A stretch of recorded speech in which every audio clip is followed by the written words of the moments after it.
Okay, so let's start with that configurations and features. That our last session we have discussed about how we can create that Azure SQL database in that our Azure portal, right? So when we are creating that our SQL database, so we have to do the configurations. So the configuration actually, so we are having two types of configurations. So one is the DTU and another one is that VCO. So DTU means data transfer unit. Data transfer unit or VCO. The cloud SQL database, right? The SQL database, Azure SQL database is a cloud database. So when we are creating that cloud database, the configurations we have to choose. That configuration going to tell you. So what is that? Your system configuration in the cloud environment. So for that one, we have to choose that. We have to choose that the configurations. The configuration, we can choose it either in the DTU configuration or vCore. vCore means core, virtual core machine. So that configuration going to decide you what is the pricing tier. What is the pricing tier? Fine. So the DTU, we are having so three categories. So basic categorization, standard, and premium. Same way vCore. So we are having three. So general purpose, hyperscale, business critical. So what is this one? How to create all these things you can understand when we are creating the database only. So we can create that our Azure SQL database now. While we are creating that one, we can find out what configuration and what are the benefits of using that configuration. So all the things, so we will see that one when we are creating that one. So let's get into that portal directly. So here, that our sandbox server, first I'm going to create the sandbox server.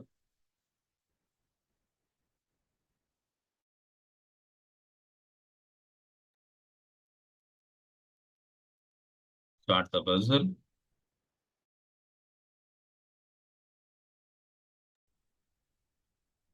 So 4 stones. Submit. The review permission.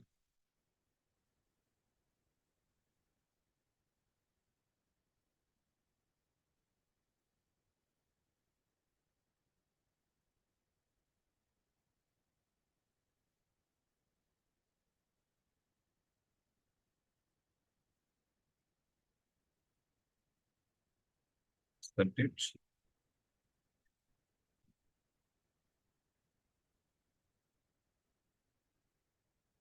Again, it is asking submit.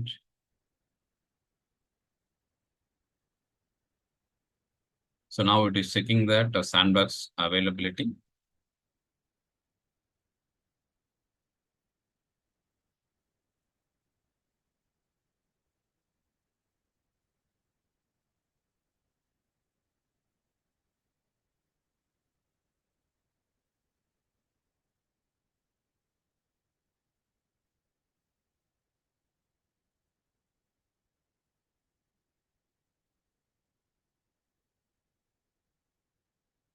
So the server sandbox server is created.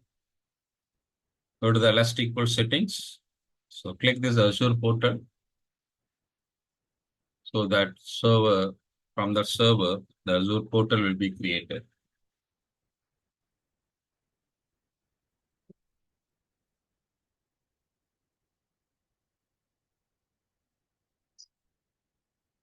So this is our sandbox server login. And here we can create that Azure SQL database. Click this one.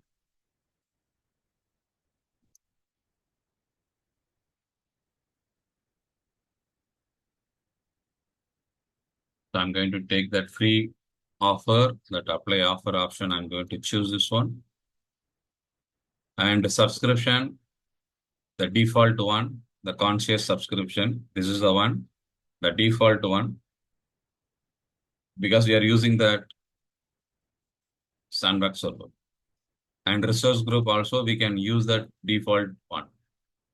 We cannot create that our resource group in this sandbox server, but actual free trial or that pay as you go, we can create our resource group.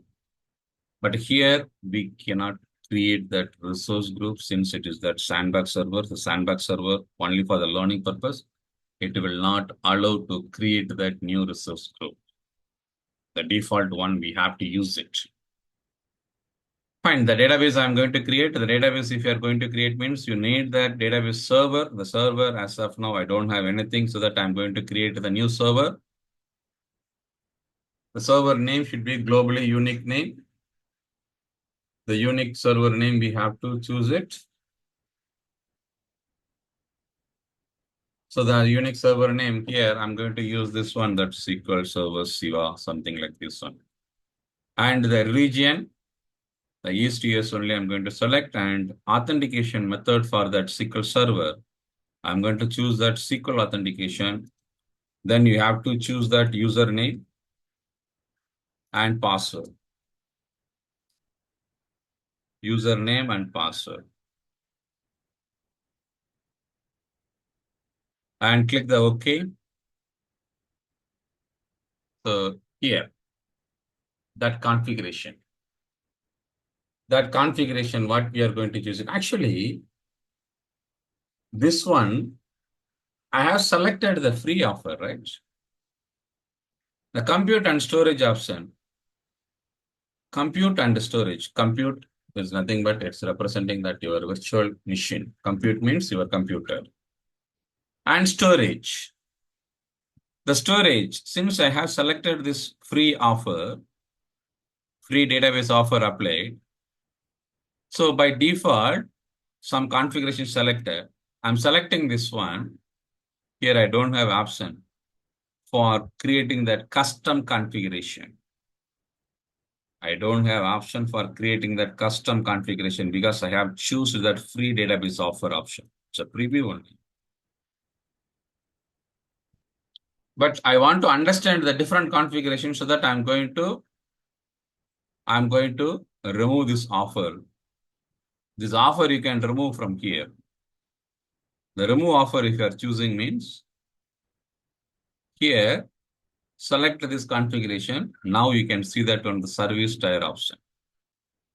The service tier actually here we are having the default one, general purpose.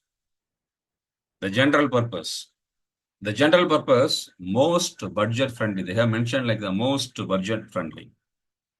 Even in the real time, mostly we will use this is the configuration for the development and the testing purpose environment. But different configuration features are there. For example, DTU-based purchasing model. As of now, just for the understanding purpose, to compare this DTU and vCore, I'm telling you just for the understanding, you know that one, SSD machine configuration and HT type machine configuration, right? Now you can understand like that one. The HT concept, it's like a DTU. The SSD concept, it's like a vCore. So the configurations, DTU, data transfer per unit, when you can choose in the DTU, so for less demanding workloads, we are not going to use that our SQL database for loading that huge amount of data. We are having some less amount of data only we are having. A less amount of data only we are having. And we want to load the data not frequently, weekly once. So this type of scenarios, if you are going to use that means you can choose that one basic configuration. The basic configuration, if you are choosing means the DTU, the default DTU, it's 5 base 6, 5 DTU, 5 DTU, data transfer unit, 5 data transfer unit.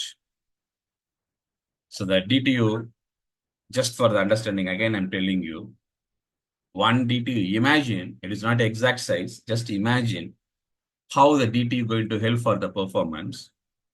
Suppose one DTU, if it is processing, one DTU, if it is processing 10 KB size data per second, 10 KB size data per second. Okay. So this DTU comparison also we can check it. So first I will check that one. So here the DTU based purchasing model overview. This article provides an overview of the DTU based purchasing model for the Azure SQL database. The DTU based purchasing model is a simple bundled measure of compute, storage, and input output resources. So that documents information available here. Okay. So the database transaction unit, DTU means the database transaction unit. So the database, how it is going to be processed. So that all information actually, so you can read it here. Okay. So here, just for the understanding, I'll tell you, imagine one DTU, it is processing, one DTU, it is processing 10 KB size data.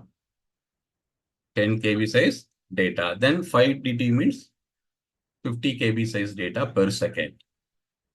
50 KB size data per second.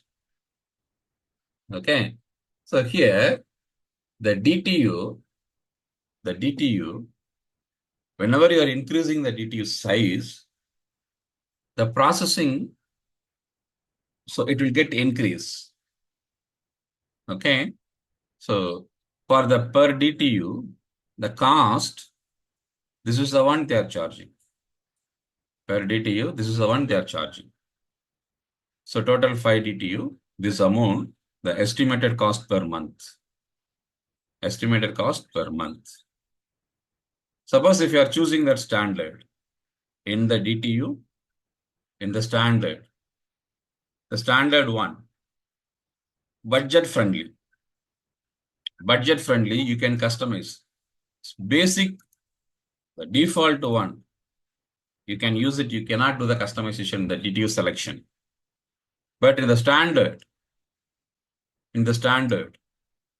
so here, DTU, you can choose what you need. The default 110. Also, you can choose that storage of that your virtual machine configuration. The virtual machine storage, 2 GB or 20 GB. You can choose it. Same way here also you can choose that one, the DTU. So DTU count, if you are getting increasing means, for example, again, the 1 DTU, if it is processing 10 KB size data per second, then 110. So 1000 KB size data, it can process. Almost 1 MB of the data, it can process per second, just for the understanding I am telling you. This DTU, if you are increasing means, the processing of data per second, the performance will get increased. The storage, how much amount of data you want to store it, you can decide it. So 20 GB of data, if you want to store it, you can choose it like this one. And here, if you are choosing the 200 means, so maximum 200 size of GB size of data, you can store it. 200 GB size of data, you can store it. Right? So how much amount of DTU you are going to increase? The maximum, the DTU in the standard one, 3000 DTU. In the standard, 3000. But when you are choosing that maximum DTU, the total cost, this is the amount you have to pay per month, the US dollar. This is the one you have to pay. Okay. So you have to be very conscious on this one. So for selecting this one, because that monthly 4000 cost means too high. Depends upon the business you have to choose. Depends upon the business you have to choose. Right. This is a standard budget. The premium, high availability and performance. High availability and performance. Mostly this type of configuration, we will choose it for the production purpose. High availability and performance. You need that high availability. The disaster backup. The high availability, we will use disaster backup. High performance. All these things we will implement in that our production environment. So the production environment, the configuration, maximum 4,000. Maximum 4,000, then 15,700. Totally it got increased, so almost 3 times. Almost 3 plus time, right? Earlier it was the 4,000 something only, the maximum level. When we were choosing that maximum level, it was $4,000. But here, when we are choosing that maximum level, this configuration, it is charging 15,700. Okay. So these all are going to be under the DTU. These all are going to be under the DTU. So here, the vCore based purchasing, virtual core purchasing. Here we are choosing this one, the general purpose, most budget friendly. And computer, we are having 2 options, provision and serverless option. Provision and serverless option. Mostly we will go with that serverless only. Why means, if you are choosing provision, compute resources are pre-allocated. Compute resources are pre-allocated. It will be allocated for you. It will be allocated for you. For example, the 184 vCore. So enter 2. The cost per GB, this is the amount. Monthly, you have to pay this much amount. In the behind, one virtual machine will be created for you with this configuration. That virtual machine, whether it is running the data or not, the hourly based charges, some amount will be calculated in the behind. Some hourly based calculation, some amount will be calculated in the behind. Usually that amount, whether you are using or not, whether you are using your data processing or not, the hourly basis calculation will be fixed because it's a pre-allocated. At the same time, if you are choosing the serverless compute resources are auto-scaled. Compute resources are auto-scaled. See here, the estimated storage cost per month is 29.90. When I was choosing the provision, the estimated cost per month is 398. It's a fixed one. Whether you are using or not, some amount you have to pay. But here, if you are choosing the serverless, if you are choosing means how much amount of data you are processing, how long you are running that your query, how long you are running that query. Based on that usages, the amount will be calculated. So build per second based on the vCore used. Build per second based vCore used. So this is the one budget friendly. That's the reason they are mentioning like most budget friendly, this general purpose. So during the development time or the testing time, the database configuration, you can use this one. Mostly this is the one we will use it in the real time also. And the hardware configuration, maximum up to 80 vCore machine, you can choose it. Maximum vCore, as of now, we have selected only the 2. As well as memory, we can choose maximum 240 GB memory, you can choose it.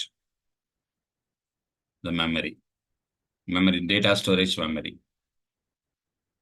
Okay, if you are choosing, see here, 20 vCore machines, you can use it. Okay, based on that, your amount of data, your backend machine, it will decide how much amount of vCore machines need to use it out of this 20. All this 20 is not going to be all the time. Based on your volume of the data, it will decide it. So this type of configuration feature available. So, and storage, maximum amount of data storage is, so 240 GB of the maximum storage, you can choose it. So this type of configuration here, you can choose in this our vCore. Suppose if you need that some more performance than this general purpose, means you can go with that hyperscale. Here also we are having this provision and serverless. Serverless is the best one. So here the standard one, everything is the default, the same 80, maximum 80 only we can use it. But one more option here, we are having this one. This our replicas. The replica, how much amount of replica you can use it. The replica backup. So here, so you can choose this one. Okay. So the default one, the same but performance wise. So it will be highly scalable compute and storage. Highly scalable compute and storage. So highly scalable, auto scalable. Based on that your data, so it will increase or it will decrease that your performance. So then the same way, business critical, high availability and performance. It's a production one. So up to 128 vCore machine, you can choose it. Up to 128. The maximum up to 128, but this much amount you have to pay. This much amount you have to pay approximately every month. So no one will give this type of configurations. Okay, even in the real time, no one will give this much amount of configuration because it's too high. The cost wise is too high. Okay, so everything will be decided. So by discussing with our client, architect, all people will discuss together and finally they will decide it. So it depends upon the performance. So what type of configuration you want to choose it. So that one here, we can choose this one. The default one is a general purpose, and this is the one, the best one for using for the development, and this our what is that one, testing environment. Okay, so don't want to do that any of that. So configuration we can for our learning purpose only we are going to use it. So we can use that our default one, the standard series 1 vCore, that 32 GB maximum data. 32 GB maximum data. So here, so everything is available up to 80 vCores, up to 224 GB memory, the default one. So only 1 vCore machine, maximum storage 32 GB. That's we can use that same. But customized configuration, if you want to do it based on that your business requirement means you can create it. Okay. So we are going to use it for the learning purpose only, and we are not using multiple elastic pool concept. Actually, we don't want to use it. The elastic pool we can understand in the next session. So the elastic pool, the easy understanding purpose, we will go with that DTU. Okay, we will go with that DTU. So that one, so we will create in that later one. And backup storage, the default backup storage redundancy, locally redundant backup storage actually I have selected. So you can leave this one as it is. Rest all are, we can leave it there. Rest all are these features, networking, security, additional settings, nothing to select now. You can click the review plus create. So the review plus create, it will review all these options, whatever you have selected, and if everything is okay, then it will option the create will be enabled and click this create. Then we can create that our database. So the database deployment, it will take some time. Once the database deployment is completed, so the data table, if we want to create, we need that query editor window. The query editor window here, it is available. Our, what is that one? The SQL Azure platform itself, the query editor window, it's available. So that query editor window, we can write that query for creating the table and inserting the record. We can use it. So like this, it will take some time for creating this one. We'll wait for it.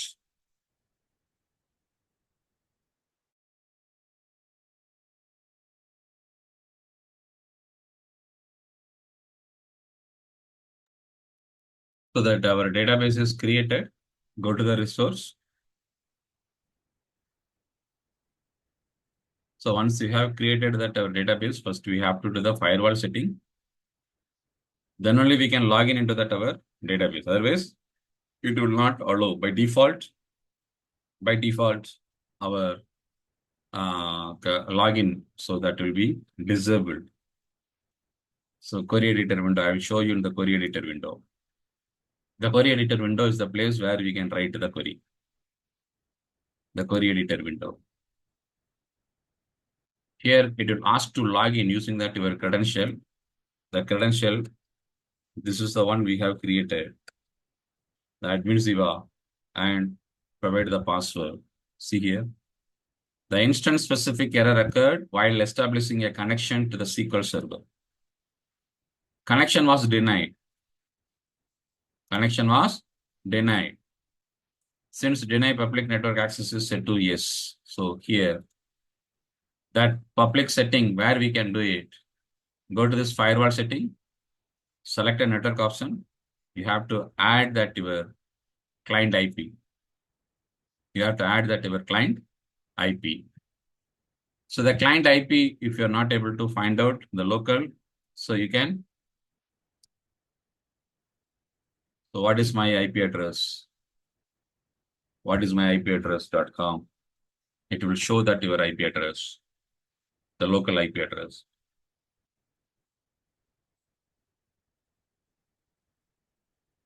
That is not detected.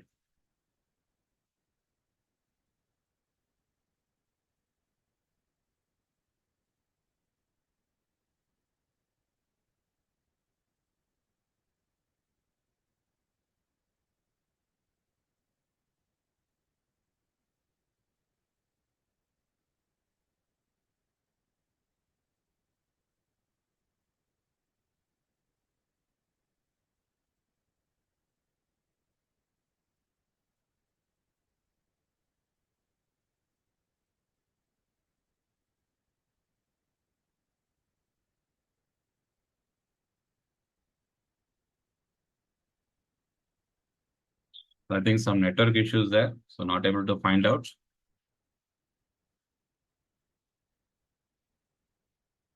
As of now, what we can choose it, we can choose that our default one, like 0000.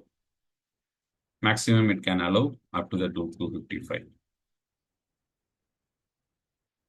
As of now, I'm selecting to allow all the IPs, whatever it is coming within this. And allow Azure services. As of now, I'm selecting this one also. Later we'll discuss why. So this one we are adding. This one we are adding to give the permission to our local machine. From our local machine, if we want to connect with our database, then that local machine IP should be added. Then only we can log in into that our Azure SQL database. So I have given now the no one table is created. So I'm going to create the new table. For creating the new table, you have to use that query create.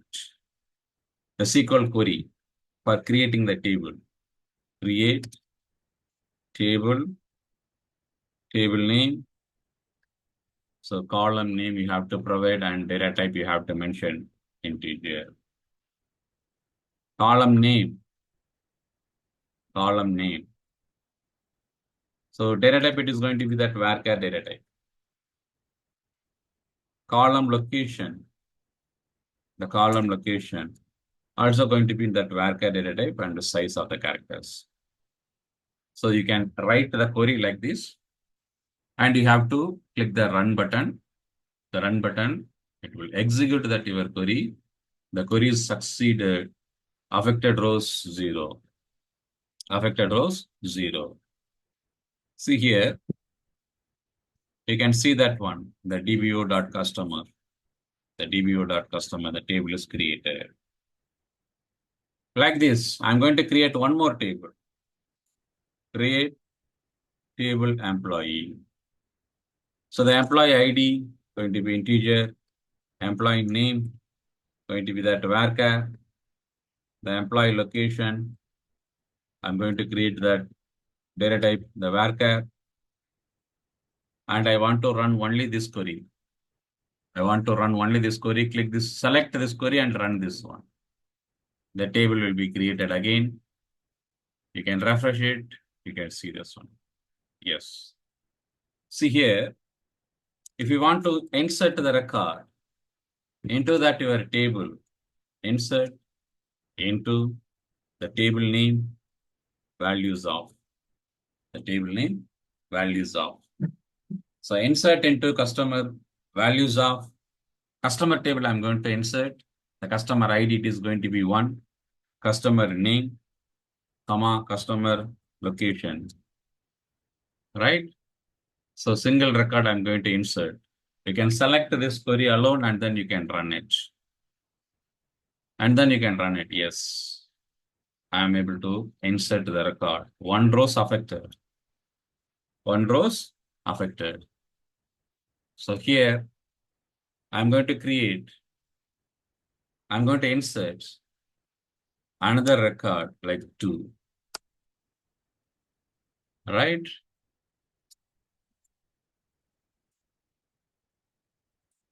Fine. So more than 1 record, if you want to insert means you can put it within the comma and bracket. So ID number 3. So name and location. Yes, like this you can put that multiple records. By putting the comma, you can insert multiple records. Execute it. 2 rows affected. 2 rows affected. How I can view the data from the table? I want to view the data. How I can view the data? You can use a select. Select star from. Select star from cust. This is our table name. Select is the keyword star. Actually, it is going to represent that our multiple columns. Okay. So that select star from customer, from the table customer. So it will select all the columns from that our customer table, run it. Yes, this is the way we can see the data. This is the way we can see this data. Now I'm going to insert the record into that my employee table. The employee table. Insert into employee values of what? The employee values 101. It is going to be employee ID. Okay. So employee name, John. Employee name. So employee location, Bangalore. Like this, you can insert the record into same way. Insert any table. The inserting the record query, it is going to be like this one. Insert into employee. Run it. 1 rows affected. This is one of the way for inserting the record. Another way, employee of. The column name you can mention it. Employee ID, employee name, employee location. And then you can use that values. This is the way also you can insert the record. This is the way you can use it to represent the specific column, and that specific column, what value you are going to pass it. For example, 2. This 2 will be stored into this employee ID. Here, by default, it will take it in the default order. But here, specifically, we are mentioning which value going to be stored in the which column. So for this value, this column, this is the value. So second one, what is this one? Shobha, right? And this one, location, Hyderabad. So the first column, the first value will be stored. The second column, the second value will be stored. The third column, third value will be stored. I'll select execute, one row affected. I'll insert into that employee values of. I'll try to insert only the 2 columns. I'll try to insert only the 2 columns in the direct way. Execute. See here. Failed to execute the query. Failed to execute the query. Error column name. Or number of supplied values does not match table definition. If you are trying to insert the record like this, you have to pass that value exact the number of columns what you have defined in the table. Otherwise, it will not allow to execute the query. Got it? Suppose if you don't have the value for the third column, you have to pass that null. Now you can run it, it will allow. So the same number of values, you have to pass it if you are using the insertion query like this. One more, by mentioning the column name in the insert, by mentioning the column name, employee ID, employee name. This time I'm mentioning only the 2 columns. Values of, the values of. So here, I'll try to insert the ID and the name. This time I'm mentioning only the 2 columns. Earlier, when I was trying to insert the 2 column, it was not allowing. This time I'm mentioning the 2 only. I'll try to run it, execute. Now it is accepting. Why? Because I have mentioned the column name to which column I want to pass the value. I'm mentioning the column. I want to pass the column value only for the 2 columns. These 2 values, then it is accepted. It is accepted. The third column, by default, automatically it will take it, the null values. So these are the ways we can insert the record. We will select the record from that our employee table, select star from employee, run it. So these 2, we have passed null values. That's what we are having null values here. Nulls means empty values. So this is the way you can insert the records into that your table. Now totally we are having 2 tables. Select star from customer. I'll try to select 2 tables. Listen, execute. But now I'm getting only the 1 table output. Only the 1 table output. I have executed 2 selection statement from the 2 table. But I'm able to view only the 2 after affected rows 4, affected rows 3. It is showing the error message like, it is showing the output message like this, but the result, I'm able to view only the 1 table. That our customer table output only I'm able to view it. Actually, in the real time, frequently if you are going to work with the SQL database, Azure SQL databases, and if you are going to write the query frequently, and you are going to write the biggest query means, this query editor window is not user-friendly. This query editor window is not user-friendly. because in the real time, you will use that one, two or multiple tables, you will use it. And if you want to analyze the data from the 2 or 3 tables means that output you cannot view it here. And also this window, you cannot expand the window size. It will be like this only. You have to scroll up, scroll down every time if you are going to write that any biggest query. So for the real-time environment, for analysis purpose, this query editor window, it will not be helpful. It will not be user-friendly. So what we have to do? Usually, if you are going to use it in that SQL database frequently in the real-time environment means we can use some other tool to interact with that SQL database. One tool, the default one, the SQL Server Management Studio tool. The SQL Server Management Studio. This SQL Server Management, you can install in the local machine. The SQL Server Management Studio, you can install in the local machine. Once you install, you can open it. The SQL Server Management Studio tool.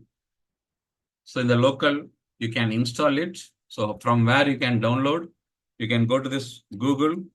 So SQL Server Management Studio. So download. So download SQL Server Management Studio. Click this one. See here. So from here, you can download it. The download SQL Server Management Studio. You can download it. The normal installation, just expand the zip file. It will be downloaded like a zip file. You can extract it. The normal download installation, just click, double, next. That's it. So this is a IDE tool. So using this tool, this SQL Server Management Studio tool, you can log in into that your SQL database. Any database, if you want to log in using the SQL Server Management Studio, you need that server details. Actually, we have created that our database. Our database is a DemoDB. The DemoDB database, in the overview page, you can see that on your server details. This is a server name. This is a server name. The server name, you can choose it, and here you have to provide it. And how we can log in into that our SQL database. The authentication. We have created the SQL Server authentication when we were creating that our Azure SQL database server, right? So I'm going to choose the SQL Server authentication. And login name. Admin Siva we have created as an admin user, and respective password we have to pass it. The password what you have given when you are creating that your database server, that password you have to provide here. The password actually I have provided.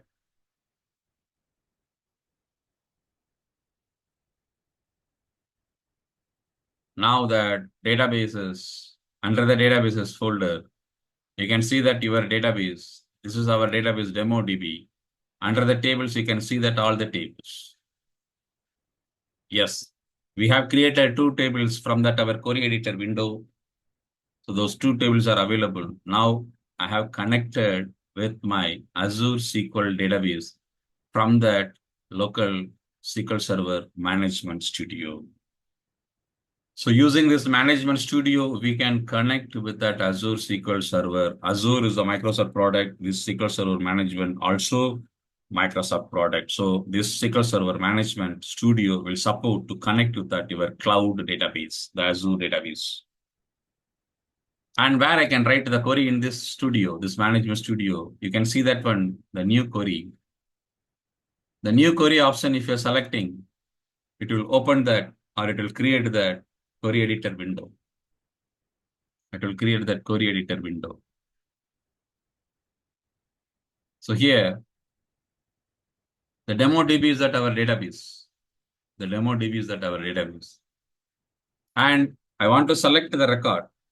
Select star from our table name. Run it. The execute button, you can click to run it. Okay. It is selecting that MySQL table, the customer table. Same way, I can select star from the employee table. Suppose if you want to run only the employee table means you can execute it. So here the tables are there. Suppose if you want to run both the query, that means if you want to select both the table, you don't want to select any query and then you can click this execute, all the query, whatever you have written here, everything it will be executed. You can see the output. You can see that output, right? See the select table, actually I want to show in that proper order. So what you can do it, you can use that one order by key, the employee ID, run it, it will show that values like this. So run it will show that like values like this. So all the query, whatever is available, whatever you have written in this query editor window, all the query it will execute, it will show the output. Okay, so when work with this one, the query editor window, when work with this query editor window, so this environment, it will not be user friendly. This will be user friendly, easy to handle the admin related task also. The later we will create maybe in the next session, we will create the extra users, the user creation, all the admin related activities, everything we can do it using this type of tools only. This is one of the tool for interacting with that your Azure SQL database, the SQL Server Management Studio 2. Another one tool is there, that is called Azure Data Studio. Azure Data Studio. So using this tool also, we can connect with your Azure SQL database. This is a tool. This tool you can install in that your local machine. So after installing, you can create the new connection. The new connection, see here, it will ask to select the connection type. I'm going to connect with that Azure SQL, Microsoft SQL Server. What is the server? The server information from where we can get it? We can get it from that our database overview page. So in this tool, you can enter and authentication. I'm going to choose that SQL login. And you have to provide that username for your server, password, right? So here, the admin Siva password and database, you don't want to choose it anything. Actually, I'm going to choose it. All the databases, I'm going to use it so that I don't want to choose that any specific database as default database. You can leave it blank. Then click the connect. So this tool also you can download from that Google. You can download from the Google. So here, Azure Data Studio, Azure Data Studio download. You can download it from the Microsoft. So download Azure Data Studio. So we are going to use that Windows machine and that user installation, the System 64 installation, you can download it and then you can install it. Okay. So the installation, everything is the easiest one. The installation, normal one. Once you install it, download it. So extract the zip file and open it and click the next. That's it. Okay, the normal VLC player, how you are installing the same way. So the real time, to connect with that our databases, we can use either the SQL Server Management Studio or that Azure Data Studio. Here, Azure Data Studio, it's connected. The left side, you can see that the database details, the demo DB, this is our database. And you can see that your tables, whatever you have created. The query, if you want to write it, means you can open that new query. But here, one more feature is available, notebook feature also available, but this notebook feature, we are going to use it when we are working with that Databricks. Some advanced features will be available in this Azure Data Studio because this Azure Data Studio especially developed for interacting with that our Azure platform. So the Azure platform having that notebook feature, having that database features. So the notebook, suppose if you want to connect now from here also you can connect. It will be high advanced to you as of now. So don't worry about that one. But we are going to use that new query window. The new query window here, you can choose that your database. This is our database. DemoDB is that our database. Here you can write that query. Select star from customer. Select star from customer. Run it by clicking the F5. You can run this one, or by clicking this run button, you can run your query. This is my table. Here also you can write that multiple statements. So the employee table, you click the F5 button. Yes, both output I can see it here. I can see it here. So this is the way we can interact with that our Azure SQL database from that our external tools like Azure SQL, Azure Data Studio, or that SQL Server Management Studio. Got it? So these are the ways we are going to use it to connect with that our Azure SQL databases. So the Azure SQL database connectivity, we can connect with our SQL Server Management Studio or Azure SQL, Azure Data Studio. Got it? So the database we can create and then we can connect. So the elastic pools, what is the elastic pools? When we have to use the elastic pool? So what is the advantage of using the elastic pool? All these things we will discuss in that our next session. So that's all for the day. We will connect again tomorrow at the same time. Bye.